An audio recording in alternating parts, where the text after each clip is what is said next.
아버지가 의처증도 좀 있으셨어요. 아이고. 네, 그래서 제가 초등학교 때 일이었는데 어느 네. 날 이제 낮잠을 자고 있었는데 예.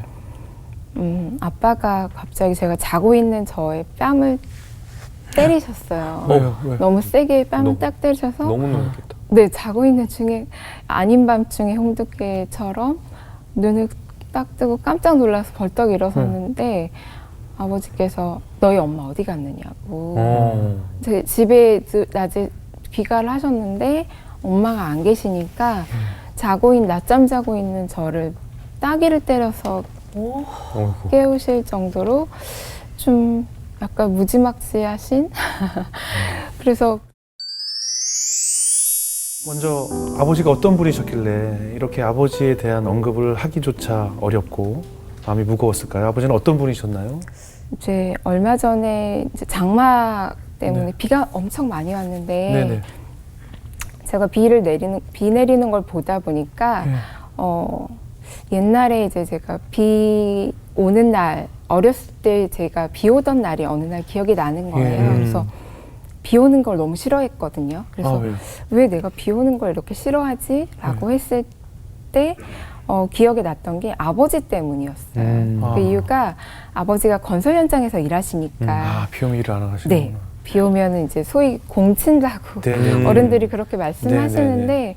이제 공치는 날이니까 일을 못 가시고 예. 집에 계시는데 그냥 집에 계시는 게 아니라 술을 드시고. 드시니까 네, 그래서 이제 아침에 일어나서 눈을 떴는데 비가 오면 너무 싫다 오늘. 그러니까 비가 오는 것 자체로도 그날이 너무 싫은 날이 되는 거예요. 예. 그래서 학교 갔다가 집으로 가면 또 술 마시고 계시는 아빠가 있겠구나라고. 예. 그래서 그냥 늘 생각했던 게 그럴 수 있... 비가 안 오고 그냥 날이 매일 맑았으면 좋겠다. 그래요.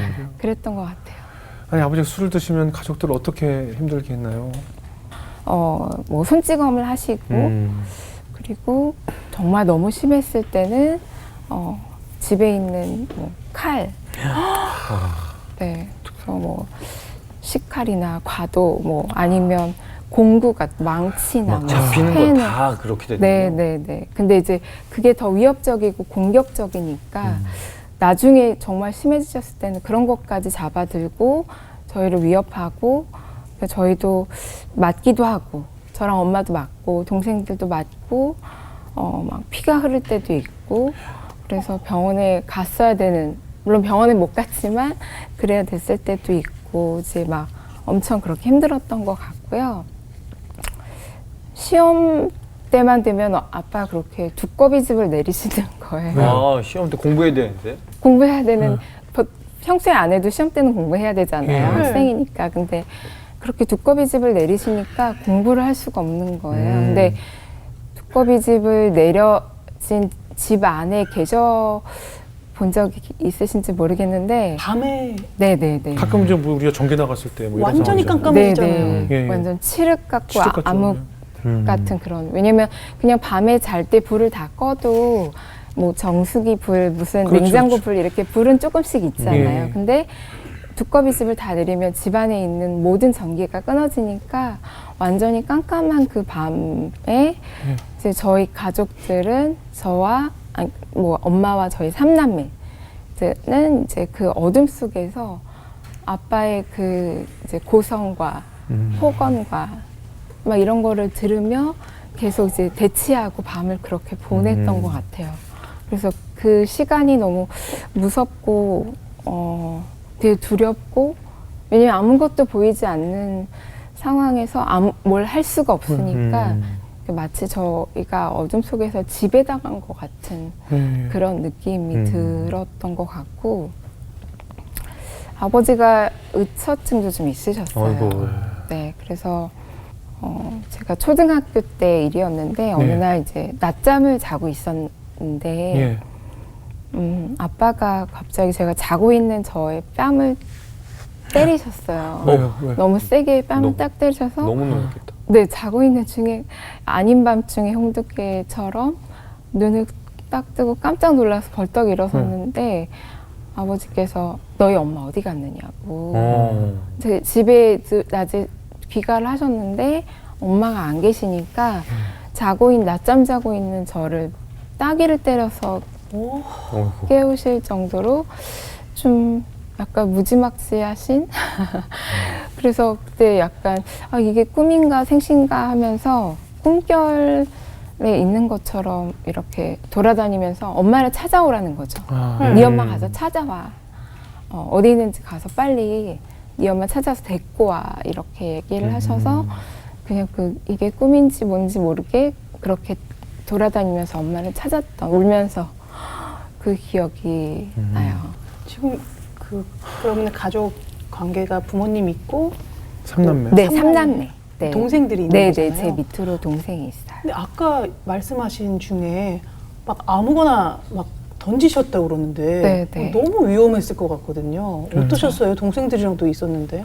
근데 이제 저희는 이제 뭐 맞기도 하고 뭐 피가 나기도 하고 막 이런 그 어린 했지만 나이에요? 그 어린 나이에? 네. 근데 사실은 뭐 병원에 가고 할 겨를도 없었어요. 그냥 집에 연고 바르고 막 이렇게 하고 지나가고 막 온몸에 타박상이나 멍이 들고 막 이런 적도 많고 근데 칼이나 이런 걸 위협하시니까 네. 싱크대 아래 싱크대의 문을 열면 그 안쪽에 배수관이 통하는 조그만 이제 그 구멍이 있었거든요. 예. 그 뒤로 이렇게 숨겨놓는 거예요. 거기까지는 손이 안 닿으니까 그런 데다가 이제 망치도 넣어놓고 칼도 넣어놓고 흉기가 될 만한 걸 다 치워놓는 네네네 거군요. 위험한 걸로 보이는 것들은 이제 아버지가 오시기 전에 다 피해놓고 그리고 술도 가급적이면 조금만 드시게 하려고 아버지가 이제 막 사놓으신 술이나 집안에 있는 술을 막 가방에도 넣어놓고 그래서 어느 날인가는 동생 책가방에다가 아빠 드시던 소주병을 넣어놨는데 아유. 이제 밤새 막 씨름하고 그렇게 힘들게 새벽까지 보내다가 이제 잠깐 잠이 들고 아침에 막 허둥지둥 일어나서 학교에 갔는데 학교 가지고 갔구나. 네. 네. 그거를 빼놓고 갔어야 되는데 그냥 동생이 그 소주병이 들어있는 책가방을 메고 간 거예요. 근데 그날 마침 소지품 검사하는 날이었어요. 어떻게 그래서 이제 근데 동생은 아마도 그때까지 본인이 소주병을 학교에 가져갔다고는 전혀 생각을 못 했던 거죠. 예. 그리고 그냥 책가방 올려놔. 그러고서 이제 책상에 올려놓고 자, 책가방 열어. 그렇게 해서 열었는데 그때까지도 몰랐대요. 근데 선생님이 오셔서 가방을 딱 열고 이렇게 보시는데 소주병이 있으니까 선생님도 제 동생도 당황했겠지. 둘 다 깜짝 놀라서 당황했는데 다행히 이제 선생님이 아무 말도 없이 가방문을 이렇게 닫아주셨다고 하더라고요. 사정을 좀 감사하게. 이해해 주고. 지금 이렇게 얘기만 들어도 저희가 너무나 가슴이 아픈데 이 자녀들의 이런 현실을 보면서 어머님은 얼마나 마음이 아프셨을까 싶어요. 네. 엄마가 이제 막 점점 저희가 아버지 폭력이 너무 심해지니까 네. 어느 날은 이제 막 칼로도 위협하고 근데 이제 저희가 같이 이렇게 있다가는 아버지가 술을 많이 드셔서 돌아가시던지 아니면 그 술병으로 돌아가시거나 아니면 뉴스에 나오는 어떤 사건 같은 것들 그 당시에 그런 거 많았거든요. 예. 가정폭력 때문에 예. 가족들한테 되게 안 좋은 일들이 있다라는 그런 사건이나 사고 이런 소식들이 종종 뉴스에 있었는데 예. 저런 뉴스의 주인공으로 우리가 나와도 정말 이상하지 않을 정도의 그런 메일을 보내고 있으니까 이제 어머니가 더 이상은 안 되겠다 싶으셨나 봐요. 네. 그래서 어느 날 택시를 불러서 밤에 쌀 20kg짜리 한 포대와 그다음 김장김치 한 통을 예. 택시 트렁크에 실어서 예. 저희 삼남매를 이모네 집으로 보내셨어요. 둘째 이모네 집으로 보내시면서 어머님은 남으시고. 어머님은 남으시고 네 그리고 이제 이모한테 우리 애들 보내 갈 거야 지금 출발해 하고 그렇게 알아. 그리고 이제 전화를 끊고 저희를 그렇게 서둘러 보내신 거예요. 근데 이제 그 택시를 타고 가면서 또 너무 눈물이 나오는 거죠. 그래요. 얼마나 그 어린 세 자녀를 어른도 없이 그냥 거기다가 쌀을 실어서 보냈다는 것은 그래도 우리 아이 먹을 거 내가 같이 보낸 그 어머니의 마음이 얼마나 네. 아팠겠어요. 그러니까 그래도 이제 자식들 신세 지게 하니까 미안한. 조금이라도 도리를 해야 된다고 생각을 하셨는지 그렇게 하시고 근데 이제 저는 첫째니까 남겨진 엄마가 너무 걱정되는 거예요. 그 집에서 그렇죠. 아빠랑 어떻게 그렇죠. 이 밤을 보내시려고 그렇죠. 그러시나. 그래서 너무 그게 걱정이 돼서 괜찮을까. 그 동생 둘은 뒷자리 타고 저는 앞에 탔는데 밤이니까 되게 빠르게 달리던 그 택시 안에서 이제 동생들한테 들키면 안 되니까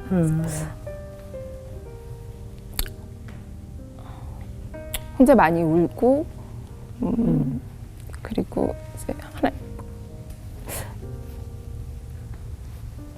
남겨진 저희 엄마를 지켜주세요. 그렇게 기도했던 것 같아요. 근데 그래도 너무 걱정이 되고 궁금한 거예요. 그렇죠. 엄마 어떻게 그 시간을 보내셨을까? 그래서 나중에 이제 엄마한테 여쭤봤어요. 네. 엄마 그때 어땠어? 힘들지 않았어? 이제 아빠랑 둘이서. 이제 엄마는 괜찮았어? 라고는 하셨는데 괜찮지 않았겠죠. 당연히 괜찮지 않았을 거고 엄마도 그 집에 있을 수 없으니까 살아야 되니까 그냥 저희를 보내놓고 지금 간단한 짐을 챙겨서 그 다음날 출근을 하셔야 되니까 일하셔야 되니까 짐을 챙겨서 나와서 동네를 돌다가 어디 가실 데가 없으니까 그 저희 집 근처에 동네 초등학교가 있었는데 그 학교 운동장을 몇 바퀴 계속 돌다가 그 등나무 아래 의자에서 앉아서 밤을 그렇게 새셨다고 하시더라고요. 근데 아빠라는 사람, 남편이라는 사람, 아빠라는 사람은 사실 가족에게 가장 가깝고 친밀한 관계여야 되는데 아빠랑 한 집에 있는 그 밤보다 아무도 없고 오히려 더 무서울 것 같은 그 밖에서 보낸 그 밤이 더 안전하다고 느끼셨던 그 어머니가 이제 되게 짠한 순간이었던 것 같아요.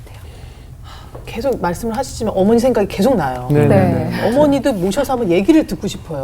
어머니는 어떤 생각을 하셨으며 그 당시에 자녀들한테 어떻게 얘기를 하셨는지도 궁금해요.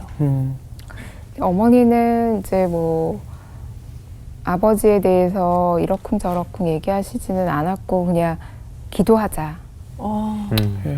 기도밖에 없다. 그리고 하나님의 때가 있다. 하나님이 이루실 그 때가 있을 거야. 있어. 분명히 있어. 그러니까 포기하지 말고 기도하자. 이렇게 많이 얘기하셔서 사실은 어떨 때는 엄마가 너무 좀 답답해 보이기도 했거든요. 왜 엄마는 뭐 할 수 있는 대답이 기도하자는 거밖에 없을까? 다른 해결은 없을까? 그리고 그러니까 하나님이 제가 보기 하나님이 너무 묵묵부답이신 거예요. 왜 우리가 이야기하고 이렇게 외치고 울부짖는데 하나님 들으시는 걸까? 왜 대답하지 않으시지? 그런 생각이 많이 들었는데 이제 엄마의 그런 기도하자라고 하면서 하셨던 그 말씀에 저희는 그냥 따라갈 수밖에 없었던 것 같고 어느 날 제가 교회에 갔었는데 예배가 없는 날 빈 교회 예배당에서 엄마가 맨 뒤에 장의자에 앉아서 혼자 막 울면서 기도하시는 모습을 뵀었어요. 근데 그래서 엄마는 여러 가지 말씀을 많이 하지는 않으셨지만 기도하는 모습을 보여주셨던 것 같아요. 그래서 엄마의 그 기도하는 그 뒷모습 그것을 보고 배웠던 것 같아요.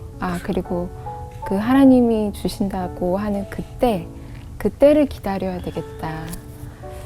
그래서 저는 이제 나중에 돌이켜 보면 너무 자녀들한테 너무 많은 이야기가 아니라 행동으로 또 뒷모습으로 보여주시는 어머님들이 더 많았으면 좋겠다. 저희 엄마가 그러셨던 것처럼 예. 그 기도하는 뒷모습을 보고 저희가 배우고 따르고 또 같이 인내하면서 그 시간을 보내온 것처럼 그런 어머님들이 더 많아지시면 좋겠다는 생각이 들어요.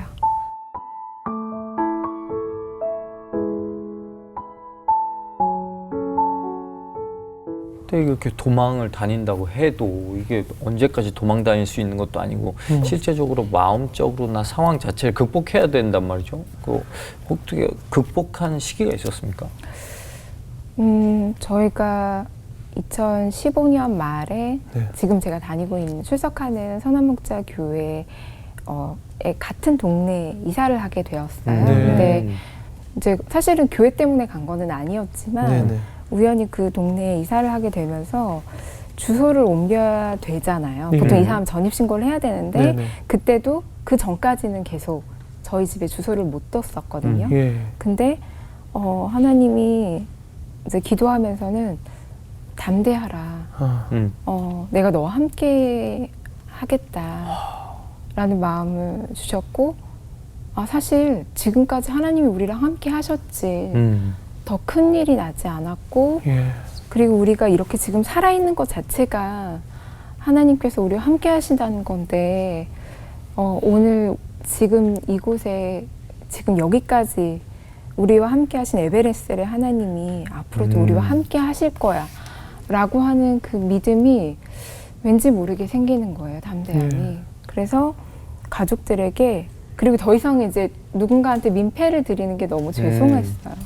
그래서 가족들한테 우리 주소를 옮기면 어떻겠냐. 예. 그랬더니 이제 근데 가족들도 별로 거기다가 얘기를 하지 않고 네. 그래 그러자라고. 근데 아마 그 마음들은 제가 구구절절 설명하지 않아도 하나님이 저희 가족에게 부어주셨던 그 담대함이고 또 하나님이 함께 하신다라는 그 믿음이 이제는 더 이상 우리가 이제 쫓겨다니지 않고 걱정하지 않아도 되겠다.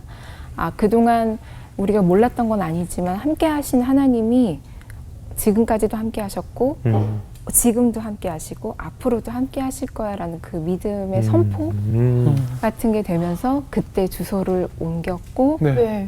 그 이후로 한 번도 찾아오지 않으셨어요. 네. 그 전까지는 계속 그 주소지 옮길 때마다 그 집에 찾아가시고 했는데 다행히 그 집에서는 예. 괜찮았어요. 너무 잘 됐다. 그럼 그게 이제 2000년이고 네. 20년이 훨씬 지났는데 그 이후에 이제 아버지 소식은 어떻게 되셨을까요?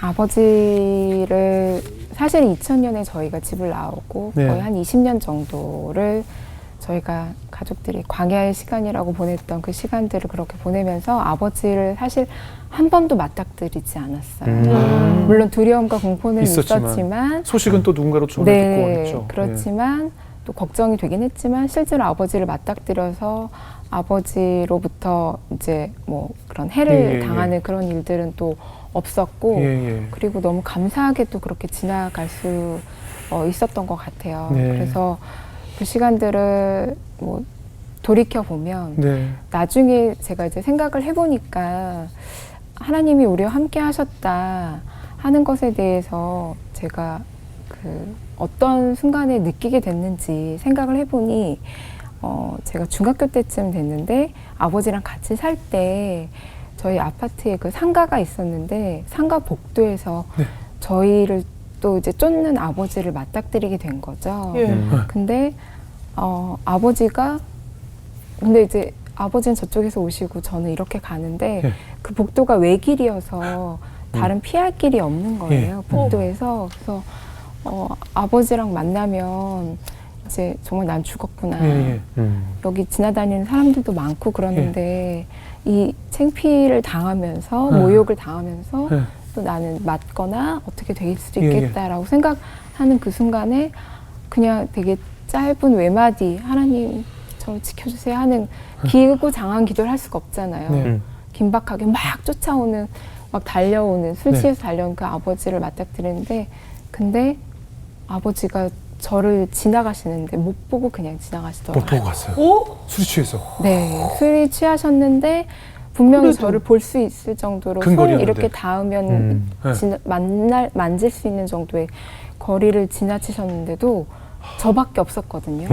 근데도 아버지가 저를 못 보고 지나가셨어요. 그래서 아빠가 나를 그러니까 그 엘리사가 그 기도했던 거죠. 눈을 가려주세요라고 기도했던 것처럼 그렇게 눈을 가려주셨구나. 네, 그래서 저희가 그렇게 또 잘 지나고 올 수 있었던 것 같아요.